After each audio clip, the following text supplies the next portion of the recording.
et bienvenue à cette émission Vie à faire de l'automne 2013. Ici Danielle Vallée et j'ai avec moi ma collègue Ginette Salvas. Et pour cet automne, on change de formule un petit peu pour notre émission. Donc, on va vous présenter des situations que vous, nos téléspectateurs, vivez et on va aussi vous présenter des solutions réalistes et efficaces que vous pouvez appliquer dans votre vie. Nous allons également, au cours de la saison, vous présenter les situations et préoccupations que vous, les téléspectateurs, allez nous faire parvenir. On va bien sûr traiter tout ça de façon anonyme et on va pouvoir vous parler de situations précises et de solutions tout à fait concrètes aux problèmes. Alors aujourd'hui, on commence avec une première histoire qui est un cas que Ginette a reçu. C'est le cas de Nicole qui vit des déboires financiers et sabote ses réussites à répétition. Oui, effectivement. Donc, Nicole est dans un état de pauvreté. Elle a saboté ses chances. Elle sait pas elle a une bonne idée pourquoi c'est arrivé, mais elle ne sait pas trop comment s'y prendre pour changer certaines croyances qui viennent du passé, probablement dans son cas. Donc, le thème aujourd'hui, c'est changer les croyances qui influencent les comportements et qui nuisent à notre avancement et à notre épanouissement. Alors, ce que j'ai suggéré à Nicole, dans un premier temps, c'est de prendre le temps d'analyser la situation qu'elle vit et de s'analyser elle-même. Oui, parce Pourquoi que ça c'est se important, produit? Ginette, je pense que tu vas en convenir, c'est important de déterminer d'où ça vient, les problèmes de notre vie. Il y a toujours une cause et c'est important de déterminer d'où ça vient pour être capable de les régler. Oui, absolument. Puis écrire ce qu'on veut changer aussi. Moi, je Oui, crois beaucoup à l'écriture, hein. Ce qui est écrit, c'est comme ça s'enregistre à quelque part et c'est ça qui nous permet d'aller plus loin, puis de faire un point. Parce qu'il y a beaucoup de monde qui ont des souhaits pieux, des vœux pieux, mais oui. ils prennent pas le temps de s'asseoir en pleine conscience et d'écrire ce qu'ils veulent plus et ce qu'ils veulent dans la vie. Oui, effectivement, d'ailleurs, c'est un principe de la manifestation, c'est d'avoir une intention claire, hein. Ça, l'intention claire est beaucoup plus claire quand on met les choses sur papier, je pense, et aussi le fait de l'écrire, on a une action en même temps qu'on le voit et qu'on se le dit, c'est très positif comme renforcement. Enfin, il faut être très humble aussi, hein. Il faut écrire ce qu'on aime de soi et ce qu'on n'aime pas de soi, parce qu'on a tous des côtés ombragés, là. Oui. Hein, la perfection n'est pas de ce monde. Mais En prendre conscience et oser, accepter, c'est la première étape. il faut oser les accepter et vouloir les changer. Pour pouvoir, justement, si on n'accepte rien, on ne peut rien changer. Si je reviens à Nicole, Nicole, c'est une personne qui a beaucoup d'instructions, qui a une très belle éducation, elle a beaucoup de ressources, elle a beaucoup de bagages, et pourtant, posez-vous la question, pourquoi une femme comme celle-là, avec autant de ressources, vit dans la pauvreté? C'est comme illogique, dans le fond, hein? C'est comme illogique. Alors pourquoi? Là, on se pose la question, pourquoi? Après une conversation de départ avec elle, j'ai identifié certaines croyances qu'elle avait sûrement pour pouvoir vivre une situation comme celle-là. Et je lui ai demandé si elle méritait de vivre dans l'abondance et si elle méritait d'être aimée. C'est pas Ça, c'est compliqué, là. deux croyances fondamentales. Je mérite l'abondance et je mérite d'être aimé. C'est souvent des croyances qu'on pense qu'on a, mais quand on teste, on se rend compte que notre subconscient pense le contraire, hein? Exactement. Puis comme c'est une femme intelligente, une personne intelligente, elle m'a dit, Ginette, je suis consciente que j'ai ces blocages-là, ces croyances-là, mais je ne sais pas comment faire pour m'en débarrasser et passer à autre chose et les remplacer par autre chose de positif. Oui, puis c'est vraiment pas évident parce que quand on sait que notre subconscient fonctionne 1 million de fois plus vite que notre conscient, c'est là qu'on se rend compte que c'est vraiment pas évident de changer quoi que ce soit au niveau du subconscient simplement avec notre conscient, hein. 1 million de fois moins vite, mettons que c'est pas facile à interpeller le subconscient. Daniel, toi qui es la spécialiste des changements de croyances, là, Qu'est-ce que tu dirais à une personne comme Nicole qui vit une situation comme celle-là? Je pense que la première étape, c'est justement de prendre conscience des fausses croyances qu'on a, hein, parce que on peut pas identifier nos croyances simplement au niveau conscient. Ça peut arriver qu'on se rende compte de certaines choses, comme dans le cas de Nicole, qui a déterminé que probablement qu'elle pensait qu'elle méritait pas la prospérité ni d'être aimée. On peut se rendre compte de certaines choses, mais des fois, on a des surprises aussi. Donc, la première étape, c'est important de tester la croyance. Puis ça, on peut faire ça avec le test musculaire parce que notre subconscient se fait un plaisir de nous répondre quand on l'interroge. Alors, en identifiant les fausses croyances, ça nous permet de les changer très rapidement en quelques secondes, quelques minutes au maximum. Là, j'ai parlé de 2 croyances dans le cas de Nicole, mais il pourrait en avoir à l'infini, là. Oui, par exemple, on peut avoir une croyance qu'on ne mérite rien, qu'on n'a pas de valeur, qu'on n'a pas d'estime de soi, qu'on n'a pas confiance en soi, qu'on ne mérite pas d'être choyé. Ça pourrait être, par exemple, une croyance qui dit je ne mérite pas de recevoir, je n'accepte pas de recevoir, je ne suis pas capable de recevoir. Il faut être capable de recevoir aussi sans effet négatif et sans culpabilité. Alors, il peut y avoir toute une série de croyances. Et c'est là que le test est utile parce que ça nous indique exactement lesquelles croyances sont à changer. On ne remplace pas les bonnes croyances, naturellement, on va remplacer seulement les fausses croyances. Exactement, exactement. Donc, elle me disait aussi au cours de notre conversation, j'ai déjà organisé des journées de formation qui furent très payantes. Hein. Quand on parle de milliers de dollars pour une journée de formation, hein, je vous dis, c'est une personne qui a du bagou, puis qui a du bagage, puis qui est intelligente. Oui, Et c'est pas un c'était manque très de capacité satisfaisant. du tout, hein? Pardon? C'est pas du tout un manque de capacité. Ah non, pas du tout, pas du tout. Et elle me dit c'est très satisfaisant à tous les niveaux, au niveau monétaire, au niveau estime de soi, au niveau confiance en soi.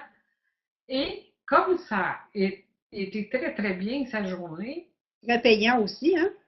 très payant, elle a décidé d'améliorer, non, pas d'améliorer, de changer certaines choses qui a fait que euh, dans la publicité qui a suivi, les inscriptions ne sont pas arrivées, comme c'était pour la première journée. Et les commentaires de tous les participants étaient excellents, là. Mais qu'est-ce qu'elle a fait dans la rédaction de sa publicité qui a fait que des blocages sont arrivés et que les gens n'ont pas accroché à ce qu'elle annonçait? Ça, c'est après avoir fait ces changements-là. Après avoir fait ces changements de publicité. Alors moi, je me dis pourquoi on changerait ce qui est déjà parfait? Ça avait fonctionné la première fois. Il ne fallait pas modifier parce que son inconscient l'a amené à modifier pour provoquer un sabotage parce que elle croyait pas qu'elle méritait de faire de l'argent. Exactement. Puis je pense que c'est allé plus loin que ça, c'est qu'elle a même détruit tout son matériel initial qui lui avait apporté un beau succès, Exactement. hein? Exactement. Exactement. Donc, pourquoi on change ce qui est parfait? Quand il y a quoi qui fonctionne, on ne le change pas. Comme tu me disais tout à l'heure, on ne change pas les bonnes croyances. Mais là, Non. ce qui est arrivé, c'est que sa croyance de ne pas le mériter était plus forte que les autres croyances. Donc, Puis dans le fond, Ginette aussi, c'est que c'est pas de notre faute quand on a des fausses croyances, hein. Ça vient de toutes sortes de situations qu'on a vécues, parce que quand on est jeune, notre subconscient enregistre malgré nous. C'est comme ça qu'on est fait. Et oui, ça peut être, par exemple, suite à des événements euh, tels que, par exemple, avoir des bons résultats à l'école, puisque c'est jamais assez bien. On se fait dire par les parents que on peut toujours faire mieux. oui, Ça peut être suite à ce que, par exemple, des parents qui n'assistent jamais aux événements de l'enfant à l'école, l'enfant se sent dévalorisé, abandonné. Ça peut être que l'enfant a reçu des cadeaux plus petits que les autres pour des raisons X. Ça n'a pas été fait méchamment, mais ça a provoqué un sentiment de valoir moins que les autres. Ça exactement. peut être à la suite de s'être fait dire qu'on est bon à rien par des personnes d'autorité. Ça peut provenir de beaucoup de choses et on n'a pas vraiment de contrôle là-dessus quand on est enfant. Non, puis aussi, il y a ce qu'on a hérité de nos ancêtres et de nos parents. En plus, Genre, au Québec, on est bien fort sur on est né pour un petit pain. Oui, et puis on tire le La diable par la religion, queue. la religion nous a dit que l'argent, c'était sale. Oui. Donc, puis au Québec, on est reconnu pour avoir des problèmes avec ça, hein, avoir des situations Oui, oui. compliquées. Il y a des Donc, croyances qui sont au niveau culturel, hein, parmi toute la exactement. population. Exactement. Alors, ce que Nicole me disait, elle me disait présentement, ma survie est pas assurée. Puis quand on parle de survie, je pense à la pyramide des besoins humains de Maslow, qui dit que la base de tout pour arriver à une confiance, une estime de soi et la réalisation de soi, si la base qui est la survie n'est pas assurée, le restant, pensez-y pas. C'est certain, il faut commencer par les besoins de base pour être capable d'aller La plus loin base, parce hein? que faut être réaliste, si on n'est pas capable de se loger ou de manger, c'est difficile de penser à avoir de l'estime de soi, hein. Oui. Aurais-tu des modèles de croyances, par exemple, ça serait quoi les phrases où on pourrait, après avoir testé, là, je mérite pas, par exemple, je vaux rien, hein? On Oui, c'est teste ça. ça, puis on dit, là, faut que tu changes ça, cette croyance-là, qu'est-ce qu'on pourrait dire? C'est une fausse croyance. Alors, à ce moment-là, on remplace cette croyance-là avec, par exemple, j'ai une grande valeur aux yeux du Créateur ou aux yeux de la source de toute vie. On peut aussi remplacer une fausse croyance par j'ai de l'estime pour moi-même, j'ai confiance en moi, je mérite d'être choyé, je mérite de recevoir, je suis capable d'accepter de recevoir, je peux recevoir sans effet négatif et sans culpabilité. Alors, il y a deux ou trois méthodes qui permettent de facilement changer nos croyances en quelques secondes ou quelques minutes selon la méthode. Oui. Mais après avoir remplacé la croyance, c'est important aussi de poser les bons gestes qui vont faire qu'on ne réinstalle pas une fausse croyance rapidement juste parce qu'on retombe dans nos anciens patterns. Donc, il faut poser des gestes bien concrets pour solidifier et rendre ce changement de croyance-là permanent. C'est Et pas c'est là, juste je des pense mots que à Ginette peut répéter nous un, aider. c'est pas juste des mots à répéter un après l'autre. Il C'est faut ça. se mettre dans un état. Oui.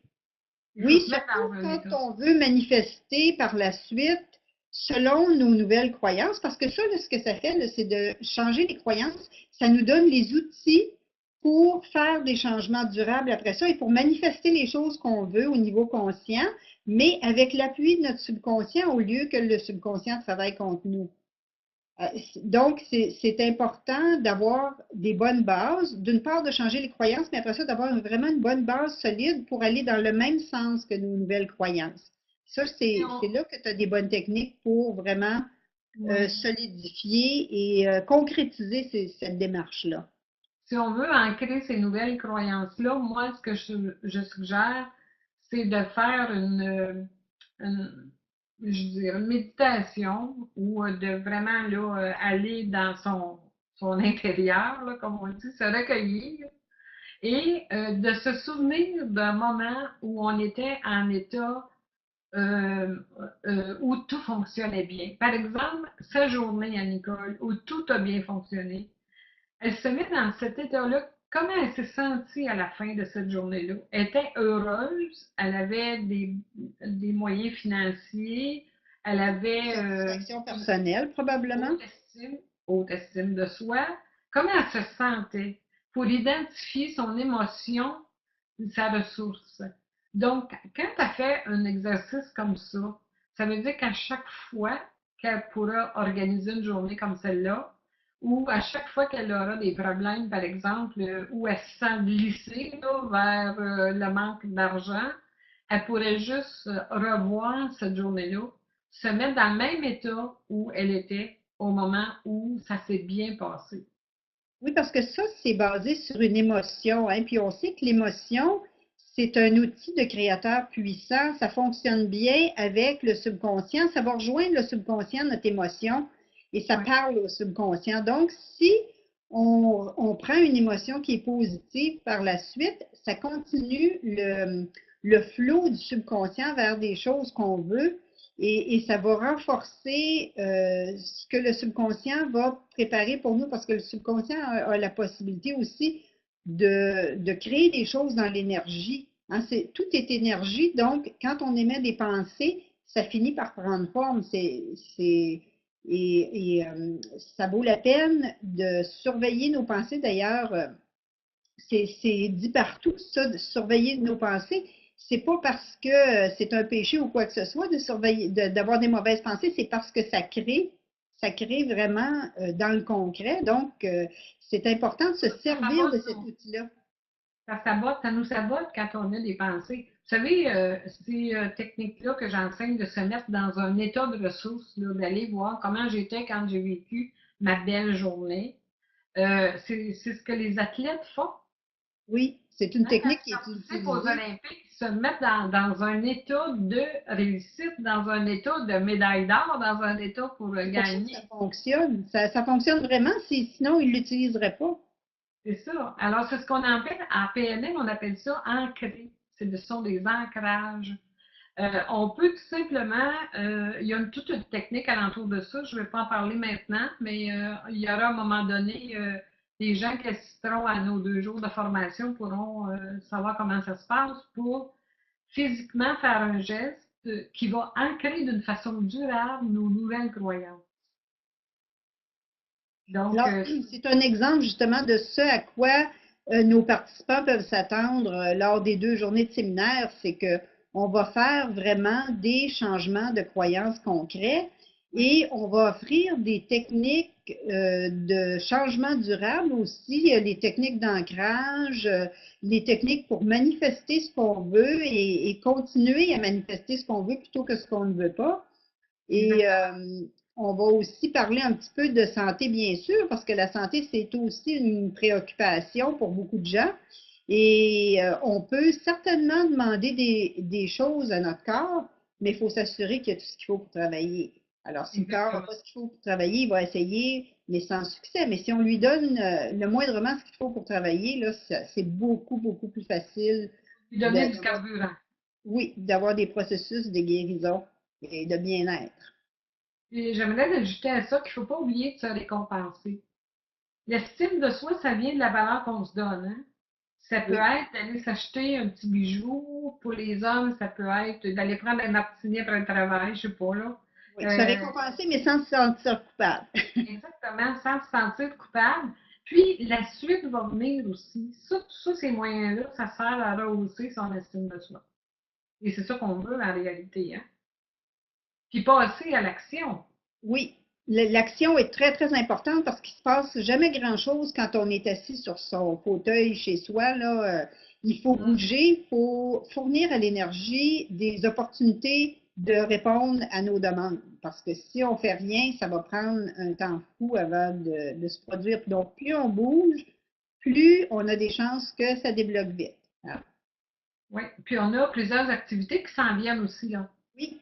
Hein? Et oui, j'en profite pour inviter les gens qui nous regardent à nous envoyer leurs questions et les situations qui vous embêtent pour notre prochaine émission, parce que tout au cours de l'automne, on va prendre des situations que vous allez nous présenter et on va pouvoir vous suggérer vraiment des choses intéressantes pour trouver des solutions aux problèmes ou pour changer des choses que vous n'aimez pas. Et Exactement. vous pouvez le faire par l'intermédiaire du blog centreprendremedia.tv. Hein? On a un beau blog où est-ce qu'on présente nos vidéos, nos solutions, nos discussions. Et c'est par ce blog-là que vous pouvez nous envoyer vos questions. Et les Ou prochains encore événements, par courriel ou par téléphone. oui, aux adresses qui sont mentionnées ici et au numéro de téléphone qui est mentionné ici. Ouais. Et notre tout prochain événement, ça va être le 18 septembre. Hein. Ginette, c'est un webinaire qu'on offre gratuitement aux gens qui nous écoutent. Absolument. Ils peuvent s'inscrire par Internet. C'est un webinaire gratuit. Puis le thème, c'est agir pour cesser de subir. Alors, je Oui, pense que c'est assez évocateur. Hein? Si, oui, par exemple, on subit un emploi qu'on n'aime pas, des situations qui nous embarrassent. Donc, comment on peut agir pour oui, on arrêter de n'est subir? tellement pas obligé de subir, hein? On n'est pas obligé, pas du tout.